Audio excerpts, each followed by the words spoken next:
নমস্কার বন্ধুরা, মুক্তিজ কিচেনে সবাইকে স্বাগত। দেখুন বন্ধুরা, আজ আপনাদের মাঝে সম্পূর্ণ একটা নতুন ভিডিও নিয়ে চলে আসলাম। এই যে দেখুন, কাঁঠাল, রসালো কাঁঠালটা নিয়েছি। কাঁঠালটা আমি মিক্সিং জারের ভিতরে দিয়ে দিলাম। বিচিগুলো আমি আগে থেকেই ছাড়িয়ে নিয়েছিলাম। মিক্সিতে পেস্ট করে কাঁঠালটা আমি একটা বোলের ভিতরে নিয়ে নিচ্ছি।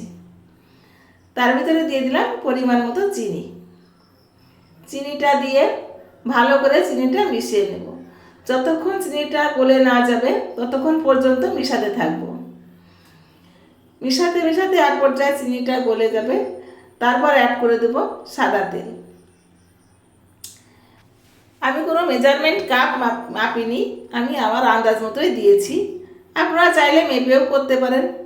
আমি অবশ্যই কিছু মাপি না, আমি আন্দাজেই দিয়ে দিই। ভালো করে তেলটা মিশিয়ে নিয়ে আটাটা দিয়ে দিলাম। আমি এখানে আটা ব্যবহার করেছি, আপনারা ময়দাও ব্যবহার করতে পারেন।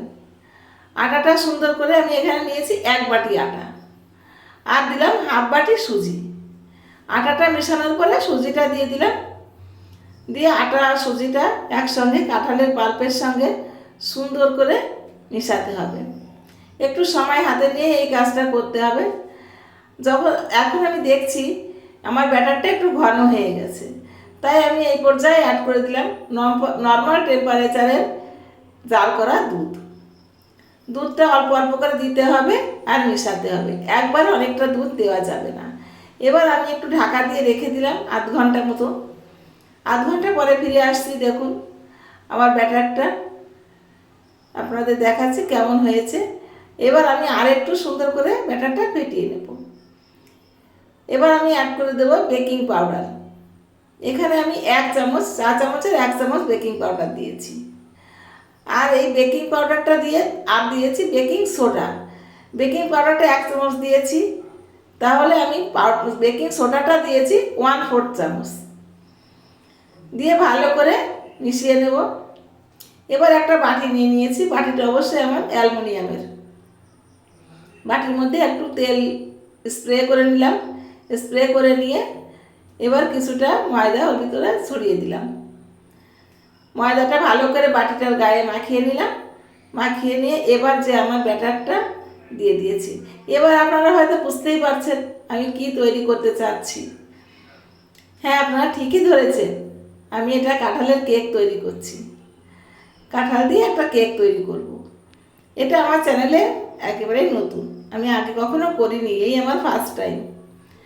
কেকটা বসিয়ে 10 মিনিট আমি একটু মিডিয়াম ফ্লেমে 10 মিনিট রেখে দেবো। আর আমার ঢাকাটায় ছোটো ছোটো 4টে ছিদ্র ছিল, ওটা আমি একটু টিস্যু পেপার দিয়ে আটকে দিয়েছি। 10 মিনিট পর তুলে কিছু ড্রাই ফ্রুটস, আমার কাছে কিশমিশ ছিল, আমি শুধু কিশমিশটাই দিয়েছি। আপনাদের কাছে যা থাকে তাই আপনারা দিতে পারেন, যে কোনো বাদাম বা যা দিয়ে দেন, কোনো সমস্যা নেই। এবার দেখুন দিয়ে আমি আরও আধ ঘন্টা মতো চাপা দিয়ে রেখেছিলাম। সব মিলাই আমার 40 মিনিট লেগেছে। 40 মিনিটে দেখুন আমার কেকটা তৈরি হয়ে গেছে। আর দেখুন কত সুন্দর ফুলেছে কেকটা। কালারটা শুধু দেখুন, কেকটার কত সুন্দর কালারটা হয়েছে।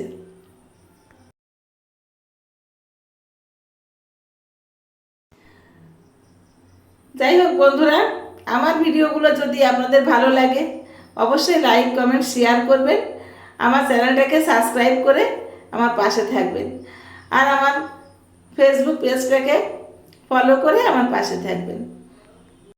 আর আমার আজকের ভিডিওটা আপনাদের কেমন লাগলো সেটা অবশ্যই আমাকে কমেন্টে জানাবেন। যে সকল বন্ধুরা আমাকে সাবস্ক্রাইব করেছেন, আমার সকল বন্ধুদের আমি জানাই অসংখ্য ধন্যবাদ। আর যে বন্ধুরা এখনও আমাকে সাবস্ক্রাইব করেননি সেই সব বন্ধুদের বলবো আপনারা আমাকে সাবস্ক্রাইব করে আমার পাশে থাকবেন। এটাই আপনাদের কাছে আমার চাওয়া। দেখুন তো বন্ধুরা আমার কেকটা কেমন হলো। আপনাদের কমেন্টের আশায় থাকলাম। আপনাদের মতামতটা জানার জন্য আমি অপেক্ষা করব যে আমার কেকটা কেমন হলো। অবশ্যই আপনারা বাড়িতে তৈরি করবেন, তৈরি করে খেয়ে দেখবেন কেমন হয়, তারপর আমাকে জানাবেন।